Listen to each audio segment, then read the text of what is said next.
कभी आप ब्रह्म मुहूर्त में जगे?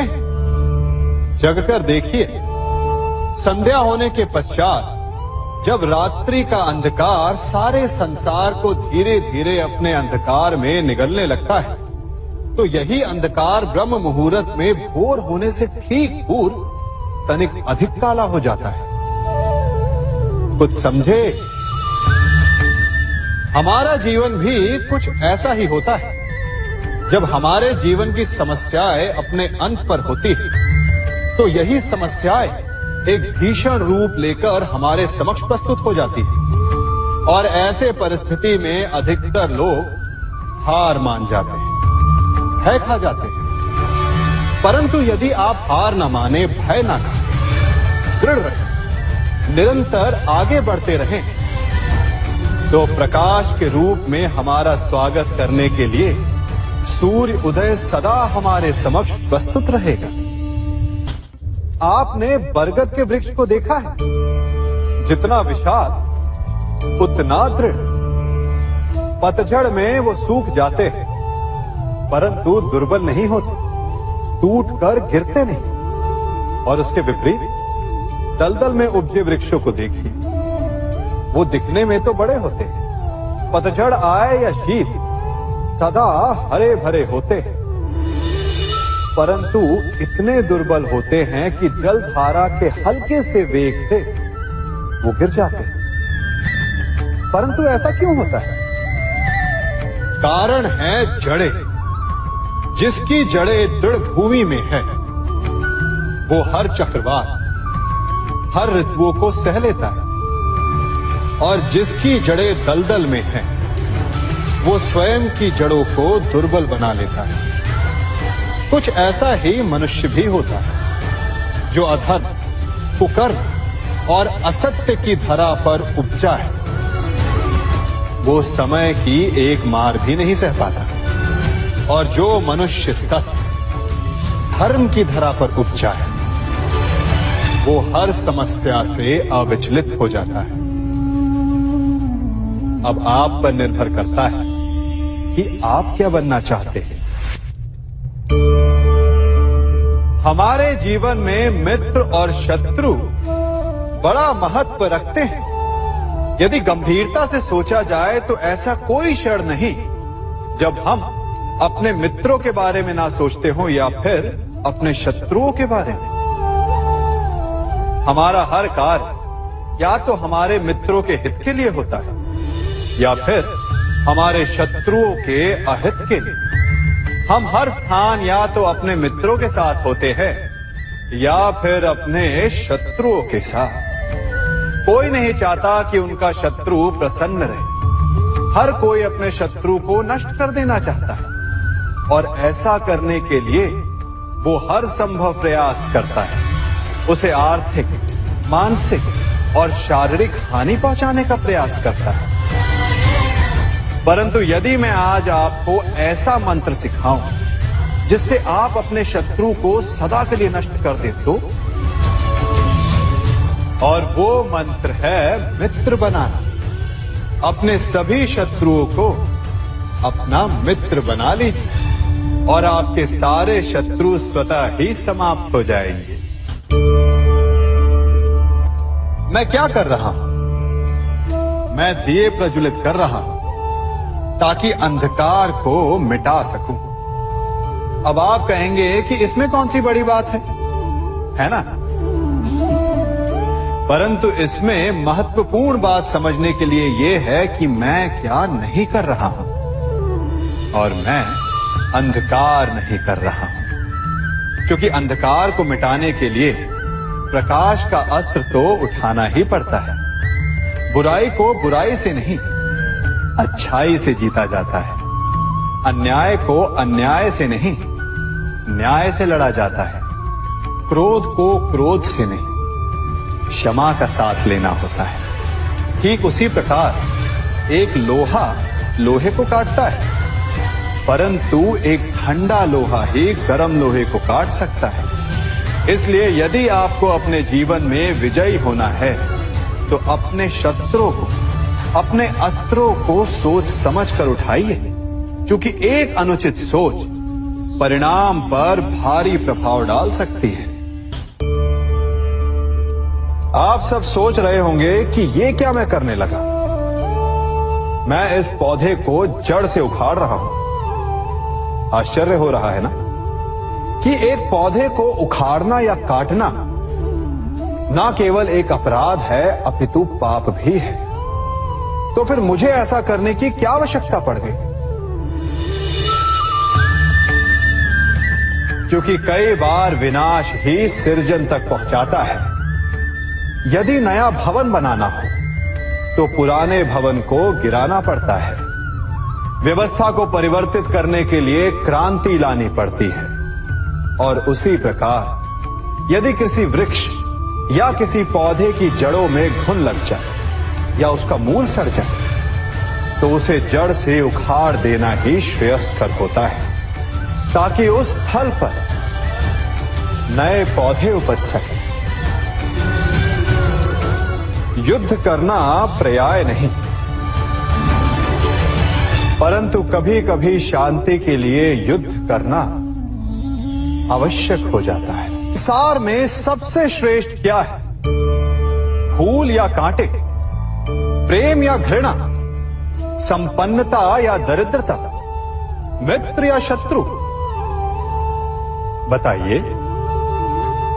अब आप भी कहेंगे कि भला ये कोई पूछने की बात हुई? अवश्य, फूल, प्रेम, संपन्नता और मित्र ही श्रेष्ठ है। परंतु क्या आपने अपने जीवन में कभी सोचा है कि हर एक भाव, हर एक वस्तु, हर एक घटना का एक गुण धर्म होता है? त्वचा पर जलन करने वाले फूलों से अधिक श्रेष्ठ वो कांटे हैं जिनसे आप अपने घर की बाढ़ बनाते हैं ताकि वन्य पशु आपके भीतर ना आ सके। वो प्रेम श्रेष्ठ नहीं जो आपको अंधा, लोभी, पक्षपाती बनाता। वो घृणा श्रेष्ठ है जो आपको नया मार्ग दिखाता। वो संपन्नता श्रेष्ठ नहीं जो आपको कृपण बनाता, मद्दांध बनाता। वो दरिद्रता श्रेष्ठ है जो आपको जीवन में परिश्रम करने की शिक्षा दे। कुविचार देने वाले, बुरा मार्ग दिखाने वाले मित्रों से अधिक श्रेष्ठ वो शत्रु होते हैं जो हमें जीवन का लक्ष्य दे दे। इसलिए अपने जीवन में हर वस्तु, हर भाव, हर घटना के गुण धर्म को पहचानिए और उसके पश्चात अपना चयन कीजिए। स्वर्ण। हम सभी को अपने जीवन में स्वर्ण से कभी ना कभी कुछ ना कुछ थोड़ा या अधिक मोह होता ही है ना? परंतु क्या आपने कभी सोचा कि स्वर्ण को प्राप्त कैसे किया जाता है? जब भूमिगत खदानों से स्वर्ण को निकाला जाता है तब वो एक पाषाण की भांति होता है। ऐसा पाषाण जिससे आप किसी को भी मार सकते हैं, परंतु उसे आभूषण के रूप में स्वयं के शरीर पर धारण नहीं कर सकते। यदि उसे आभूषण बनाना है तो उसे लंबी यात्राएं करनी होती है। उस पाषाण को पिघलना होता है। सुनार के हथौड़ी की अनेकों चोटें खानी पड़ती है। फिर काट छाट और उसके पश्चात जाकर वो ऐसा आभूषण बनता है जो हमें वर्षों तक, सदियों तक लुभाता रहता है। इसलिए यदि आपको समय पर विजय पानी है तो स्वयं के निर्माण पर समय देना होगा। हम सभी सुनते आए कि जो वीर होता है, साहसी होता है, शौर्यवान होता है, उसके समक्ष सारा संसार झुकता है। वीर भोग्य वसुंधर। परंतु वीरता है क्या? शौर्य क्या है? साहस क्या है? साहस युद्ध नहीं, वीरता विजय नहीं, शौर्य कभी ना गिरना नहीं। साहस किसी चुनौती के समक्ष खड़े होने का भाव है, तो वीरता उस चुनौती को उत्तर देने के लिए पूर्ण परिश्रम लगा देना है। और शौर्य का अर्थ है गिरकर फिर से उठने का साहस रखना, बार बार प्रहार करके वीरता दिखाना, निरंतर प्रयास करते रहना, निरंतर परिश्रम करते रहना। इसलिए विजयी होने से अधिक महत्वपूर्ण है शौर्यवान होना, क्योंकि जो शौर्यवान है उसे विजय मिलना निश्चित है। कभी किसी पक्षी को घोंसले की नींव बनाते देखा है?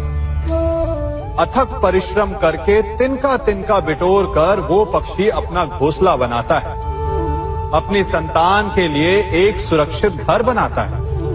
और फिर कहीं से तीव्र आंधी आती है, भारी वर्षा होती है और उसका घोंसला तिनका तिनका करके बिखर जाता है। फिर वो पक्षी क्या करता है? वो रोता नहीं, ना ही विलाप करता है। वो बिना विलंब करे फिर से अपना घोंसला बनाना प्रारंभ कर देता है और सफलता पाता है। फिर हम क्यों छोटी छोटी असफलता से भयभीत होकर परिश्रम करना छोड़ देते हैं? एक बात सदा स्मरण रखिएगा, हर वृक्ष कुल्हाड़ी की एक मार से नीचे नहीं गिरता, हर चट्टान घन के एक प्रहार से नहीं टूटती। सफलता पाने के लिए अनावरत परिश्रम करना ही मात्र एक मार्ग है। स्वीकारण, सत्य का स्वीकारण मनुष्य के लिए बहुत ही महत्वपूर्ण है। जब तक मनुष्य सत्य को स्वीकार नहीं करता, उसे असत्य से लड़ने की शक्ति प्राप्त नहीं होती। जब आप भोजन करते हैं तो क्या होता है? आपका पेट स्वीकारता है कि वो भर चुका है और आप भोजन करना बंद कर देते हैं। जब आपको निद्रा आती है तो क्या होता है? आपका मन स्वीकारता है कि आपका शरीर थक चुका है और उसे विश्राम की आवश्यकता है। उसी प्रकार जब आपको किसी व्यसन को रोकना हो तो आपको स्वीकारना पड़ता है कि बहुत हो चुका, चाहे वो लालच हो या मदिरापान। उस व्यसन का त्यागना तभी प्रारंभ होता है जब आप ये स्वीकार कर लेते हैं कि आप उस व्यसन के बंधक हैं। हम में से ऐसा कोई नहीं जिनकी परछाई उनसे दूर रहती। हमारी परछाई सदैव हमारे साथ रहती है।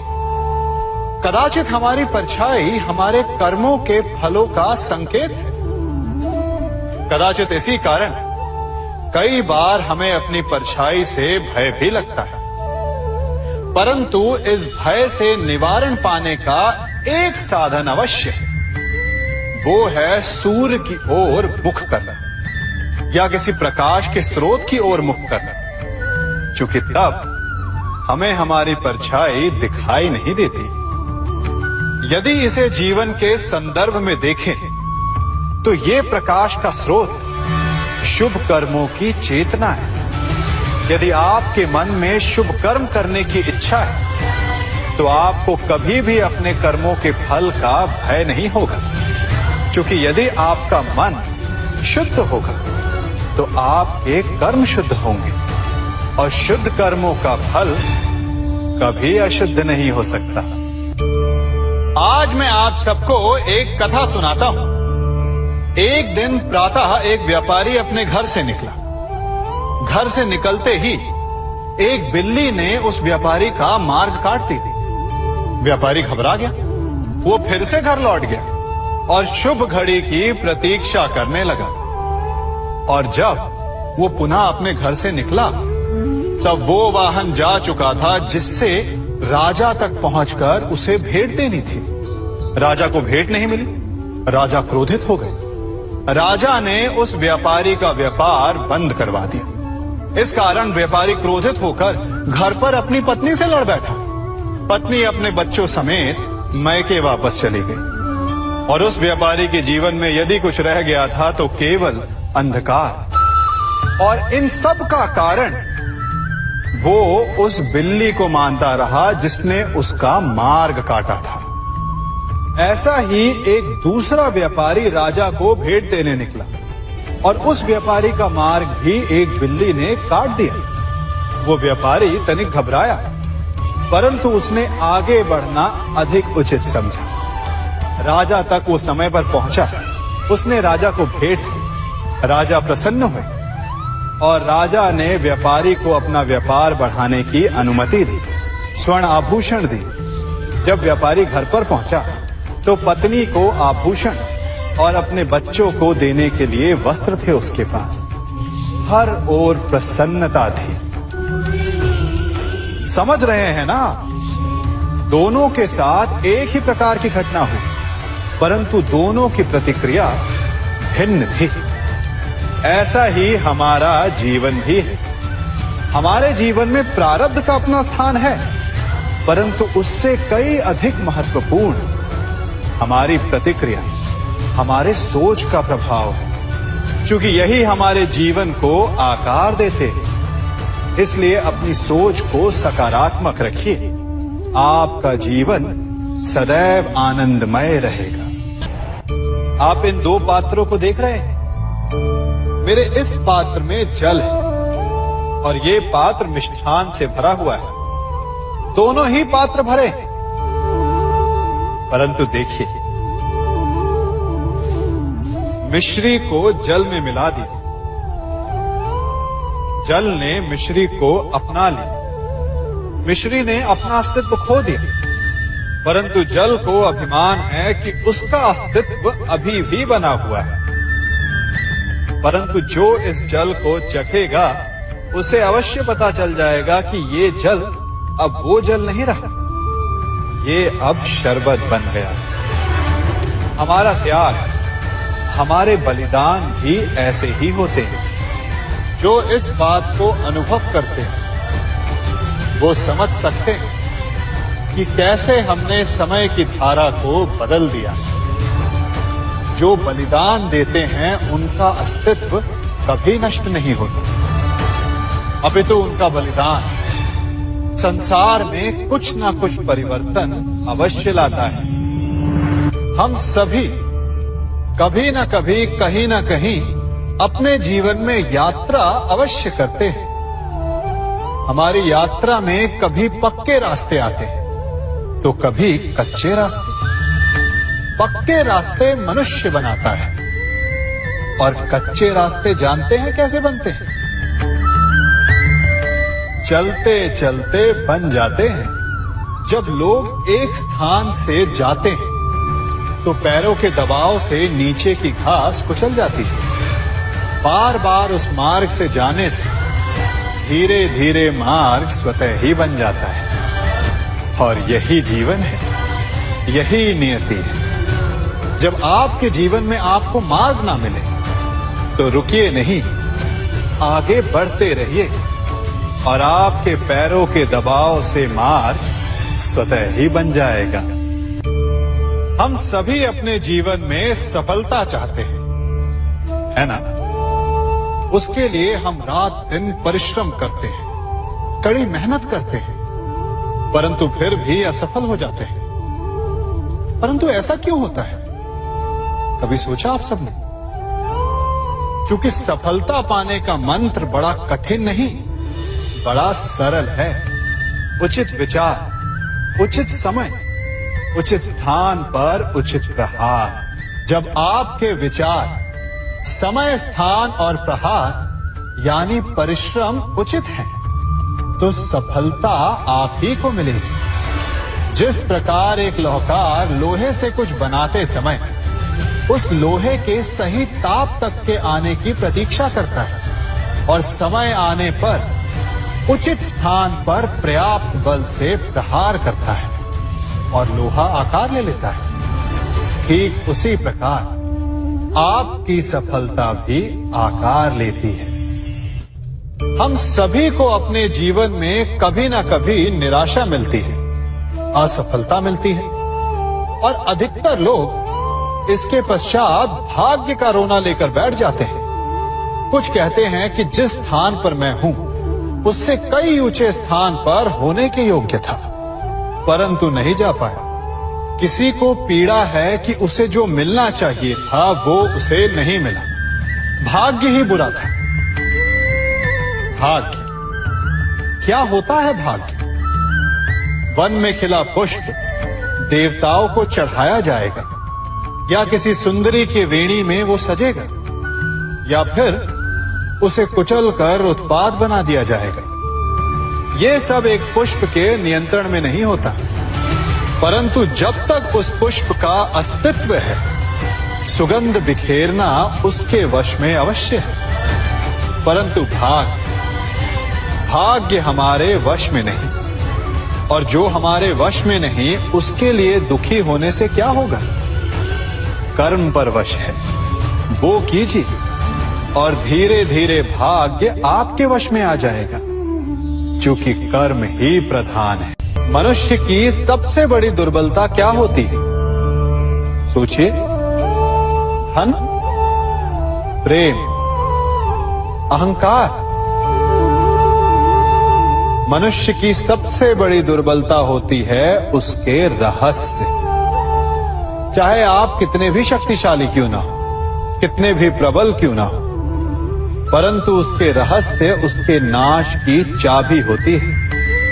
इसलिए यदि प्रबल रहना है, शक्तिशाली रहना है, समर्थ रहना है, तो अपने रहस्य को किसी को भी ना बताए, ना मित्र को और ना ही शत्रु को, क्योंकि समय पड़ने पर कब कौन शत्रु हो जाए ऐसा कहना संभव नहीं। विभीषण को रावण के अमृत कुंड का ज्ञात था, इसीलिए प्रभु श्री राम रावण का वध करने में सफल हो सके। इसलिए उचित यही है कि आप अपने रहस्य को स्वयं तक ही सीमित रखें। मनुष्य का मन बड़ा विचित्र होता है, कल्पना में ही विकास करता है, संपन्न भविष्य का स्वप्न देखता है और कल्पना में ही जो नहीं हुआ उससे भय खाता है। और यही भय मनुष्य का सबसे बड़ा शत्रु है। हमारे भविष्य के मार्ग में, हमारे आनंद के मार्ग में सबसे बड़ी बाधा है। अब आप लोग मुझसे पूछेंगे कि इसका तोड़ क्या है, भय से मुक्ति कैसे पाई जाए? तो ये प्रश्न आप स्वयं से पूछिए। तनिक सोचिए, जब आप एक सुंदर भविष्य की कामना करते हैं तो उसे पाने के लिए आप परिश्रम करते हैं ना। ठीक उसी प्रकार भय से मुक्ति पाने के लिए आप उससे लड़ जाएं और उसका निवारण आपको स्वतः ही मिल जाएगा। इसलिए जब भी भय आपको सताए तो उससे भागे नहीं, उससे घबराए नहीं, क्योंकि भय का काम ही होता है आपको भयभीत करना। इसलिए जब भी भय आप पर आक्रमण करे तो आप भी उस पर पहले ही आक्रमण कर दें। हम सब मित्रों के साथ रहना चाहते हैं, शत्रुओं से दूर रहना चाहते हैं। क्यों?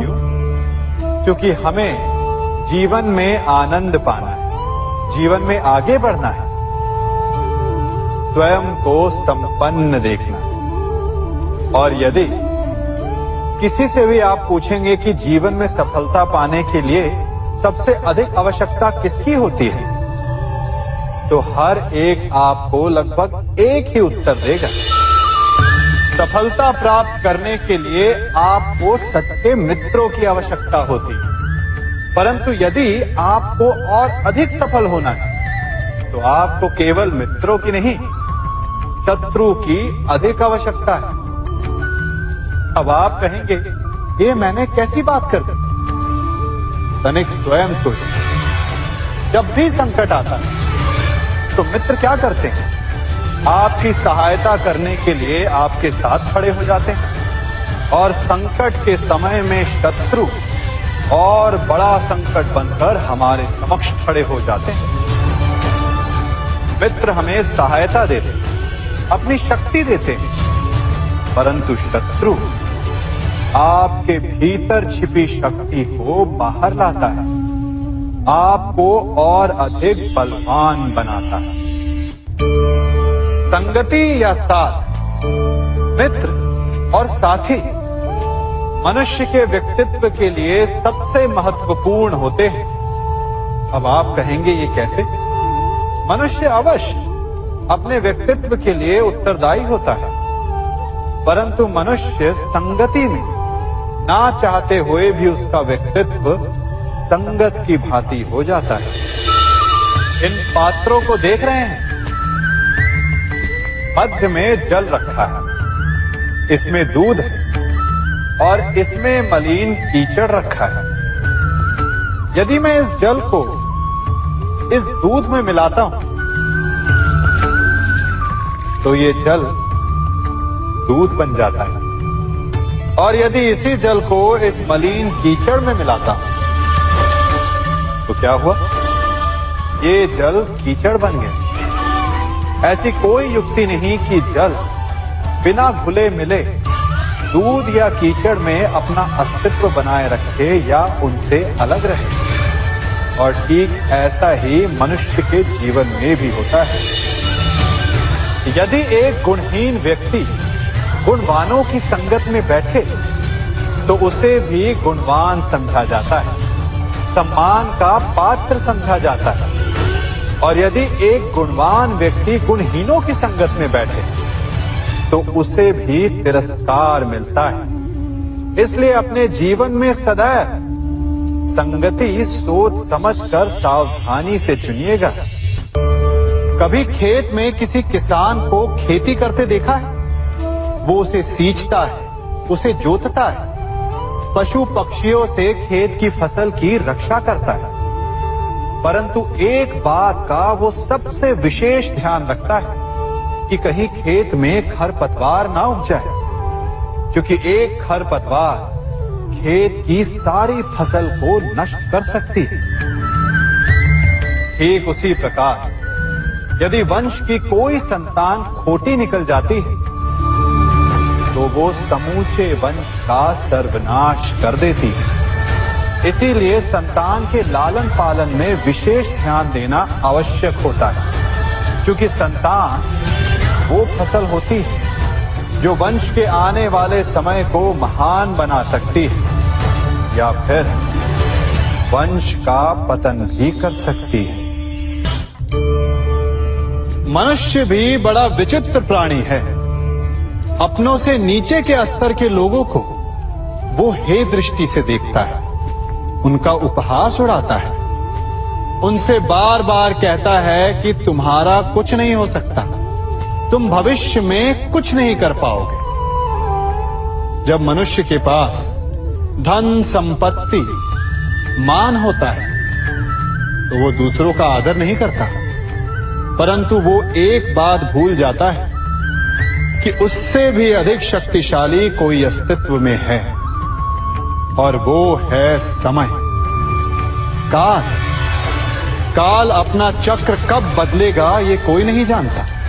समय अपनी करवट कब लेगा ये कोई नहीं जानता। कोयला भी समय के साथ साथ हीरे में परिवर्तित हो जाता है। इसलिए जीवन में कभी भी किसी का भी उपहास नहीं उड़ाना चाहिए।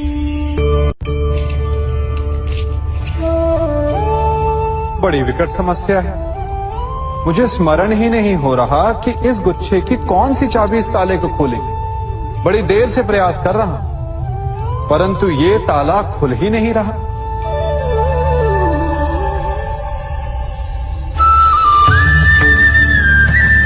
ऐसी परिस्थिति में आप क्या करेंगे?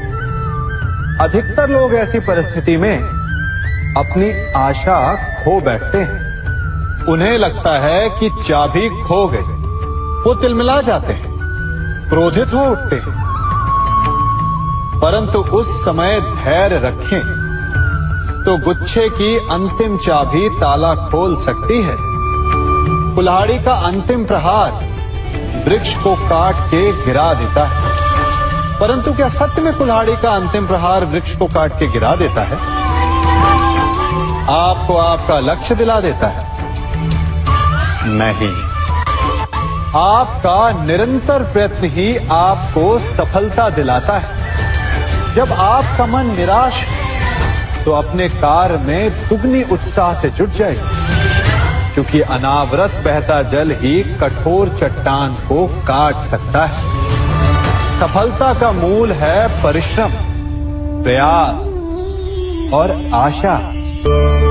मनुष्य का जीवन ऋतुओं के समान होता है। आज ग्रीष्म तो कल वर्षा, परसों शीत तनिक संकट आया तो हम संयम खो बैठते हैं, तनिक ऋतु बदली तो हम अधीर हो जाते हैं। अपने आक्रोश में, अपने क्रोध में हम उनसे ही संबंध बिगाड़ लेते हैं जो हमारे अपने होते हैं। क्यों ऐसा होता है ना? हमें लगता है कि हमारे अपने फिर से मना लेंगे, परंतु स्मरण रखिए, सदा ऐसा करना संभव नहीं होता। सागर की उछलती लहरों को तट सहता है, और यदि तट ही टूट जाए तो बाढ़ आ जाती है। हमारे संबंध भी दूध की भांति होते हैं। दूध तपकर उबल सकता है, परंतु यदि उसमें खटास आ जाए तो वो फट भी जाते हैं। और फटे दूध को चाहे जितना मत लो, उसमें से माखन नहीं निकलेगा। इसीलिए अपने संबंधों को संभल कर निभाना चाहिए। कभी चुंबक को देखा है कैसे वो लोहे की ओर आकर्षित होता है, और कैसे वो लोहे को अपनी ओर आकर्षित करता है? क्योंकि उसके स्वभाव में ही आकर्षण है। हम सबके भीतर भी एक ऐसा ही चुंबक होता है, विचार का चुंबक, जो सदा अपने ही जैसे विचारों को आकर्षित करता है। हम जो बोते हैं वही काटते हैं। उसी प्रकार हम जैसा सोचते हैं वैसा ही पाते हैं। साधु ईश्वर का नाम जपता है तो उसे ईश्वर मिल जाता है। अर्थात फल हमारी सोच पर निर्भर करता है। ओस की बूंद यदि केले के पत्ते पर गिरे तो वो कपूर बन जाती है, सीप में गिरे तो मोती, और यदि विषधर के मुख में गिरे तो विष। बूंद एक है, परंतु उसके प्रारब्ध भिन्न है, क्योंकि उसे आकर्षित करने वालों का व्यवहार भिन्न है। इसलिए यह आप पर निर्भर करता है कि आपको भविष्य में विष चाहिए या अमृत। स्मरण रखें, हम वही बन जाते हैं जैसा हम सोचते हैं, जैसा विश्वास रखते हैं। यह आपका विश्वास ही है जो ये निर्धारित करेगा कि आपको विष मिलेगा या अमृत। इसलिए अपनी सोच को सुदृढ़ रखिए, सकारात्मक रखिए, और फल भी सकारात्मक ही आएगा। जब से ये सृष्टि बनी है, नदी की धारा और चट्टान के मध्य सदा संघर्ष रहा है, परंतु हर बार चट्टान की कठोरता को हारना पड़ता है, और नदी की धारा कोमल होते हुए भी कठोर चट्टान को काट देती है। कभी सोचा है क्यों चट्टान इतनी कठोर और जल इतना कोमल? चट्टान इतनी दृढ़ और जल इतना लचीला, फिर भी सदा जल कठोर चट्टानों के मध्य से अपना मार्ग बना ही लेती है। कारण केवल एक है, और वो है लगातार चलने की क्षमता। जल बढ़ता रहता है, चट्टान अडिग रहती है। इसी कारण जल चट्टान को काटकर मार्ग बना लेता है। इसलिए लगातार चलते रहिए, रुकिए मत, क्योंकि चट्टान जैसी हर समस्या को आप भी जल की तरह काट सकते हैं। इस फल को देख रहे हैं आप? अभी अभी अपनी डाल से अलग हुआ है। बड़ा दुख होता है ना जब आप अपने उद्गम से अलग होते हैं, परंतु ये दूरी भी आवश्यक है। अब इस फल को ही ले लीजिए। अपने जीवनदाता वृक्ष से अलग होकर ये ना केवल किसी की भूख शांत करेगा, अपितु इसके भीतर के बीज से एक नए वृक्ष का सृजन भी होगा और कई फल जन्मेंगे। सृजन की प्रतिक्रिया में पीड़ा आवश्यक है। यदि पीड़ा नहीं होगी तो सृजन नहीं होगा। पीड़ा अपने उद्गम से दूर होने, पीड़ा अपनों से दूर होने।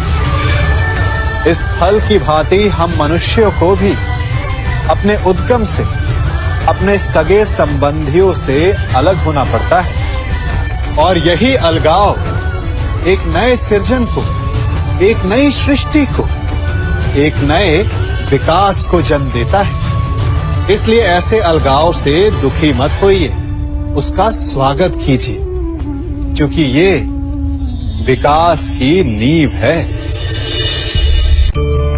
अपराध वो भावना है जिसके कारण संसार में सदा दुख ही व्याप्त रहता है।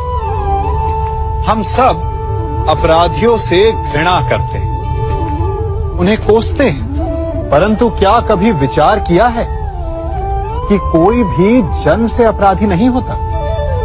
तो ऐसा क्या कारण है कि कोई इतना बुरा बन जाता है कि वो बुराई की सीमाएं ही पार कर जाए? कारण है कामना। यदि कामना पर नियंत्रण ना रखा जाए, यदि कामना को पूर्ण करने के लिए परिश्रम ना किया जाए, तो वो तृष्णा में बदल जाती है और तृष्णा लालच में, और लालच छल में, और छल करते ही मनुष्य अपराध की ओर अपने पग बढ़ा देता है। इसलिए ये अत्यंत आवश्यक है कि मन की कामनाओं पर नियंत्रण रहे। यदि मन पर नियंत्रण रहेगा तो अपराध पर स्वयं ही नियंत्रण हो जाएगा। हम सबका मन करता है कि हम जीवन में ऐसे शिखर पर पहुंचे जहां हमसे ऊपर कोई ना हो, जहां हमें कुछ करने की आवश्यकता ना पड़े, है ना? कुछ लोग इस शिखर पर पहुंच भी जाते हैं, परंतु उनका मन सदा विचलित रहता है। इतनी मनोरंजक बात है ना कि जिस विश्राम को पाने के लिए हम इतनी मेहनत करते हैं, इतना परिश्रम करते हैं, वो हमें मिलता ही नहीं। कारण स्वयं सोचिए, वन का राजा होने के पश्चात भी सिंह को अखेट के लिए परिश्रम क्यों करना पड़ता है? सोचिए।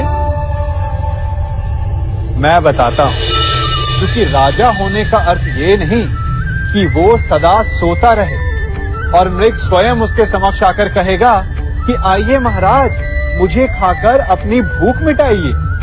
तो समझ लीजिए, कार्य आपके परिश्रम से संपन्न होते हैं, केवल कामना से नहीं। यदि आप नीचे हैं तो सदा स्मरण रखें कि आपका परिश्रम ही आपको ऊंचाइयों पर ले जाएगा, और यदि आप ऊंचाई पर हैं तो वहां पर भी रहने के लिए आपको निरंतर परिश्रम करते रहना होगा। अर्थात परिश्रम से मुक्ति नहीं है, क्योंकि परिश्रम ही जीवन है। सबसे अधिक महत्वपूर्ण क्या है? जीवन, या जो जीवन में पाया, यात्रा, या यात्रा पूर्ण करने के बाद पाया गया लक्ष्य, कर्म या उसके फल? बहुत ही महत्वपूर्ण परंतु विकट प्रश्न है ना? परंतु तनिक धीरज से सोचेंगे तो इसका उत्तर अधिक कठिन नहीं है। यदि जीवन यात्रा है तो उसका लक्ष्य क्या होना चाहिए? स्वयं सोचिए। मान, संतान, धन? नहीं ना। अंतिम लक्ष्य है परम आनंद, और ये अचानक से नहीं मिलता। इसे पाने का केवल एक ही उपाय है, और वही आपका कर्म है, वही आपकी यात्रा भी, और वही आपका प्रारब्ध भी है। और आपको कौन बताता है कि आपके लिए सही क्या है? वो है आपका मन, जो मस्तिष्क की भांति हानि और लाभ नहीं सोचता, जो आपको ये बताता है कि शुभ किसमें, संसार का कल्याण किसमें, आनंद किसमें। यदि आपका मन संयमित है तो वो आपका सबसे महत्वपूर्ण मार्गदर्शक है। जो आपकी यात्रा, आपका लक्ष्य, आपके कर्म और उसके फलों को सबको शुभ बना सकता है।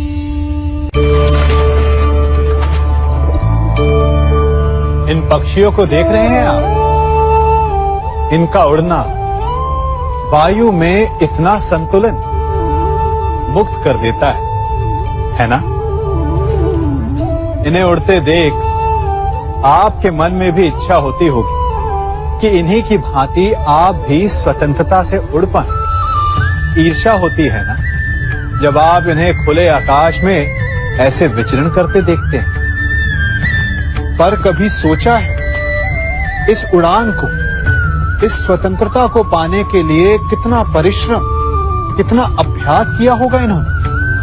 आकाश में उड़ने से पूर्व धरती पर कितना गहन परिश्रम किया होगा इन्होंने। इनके माता पिता ने पहली बार जब इन्हें पंख फड़फड़ाने को उकसाया होगा तो कितनी बार गिरे होंगे। पहली बार वायु में उड़ते समय कितना भय लगा होगा इन्हें।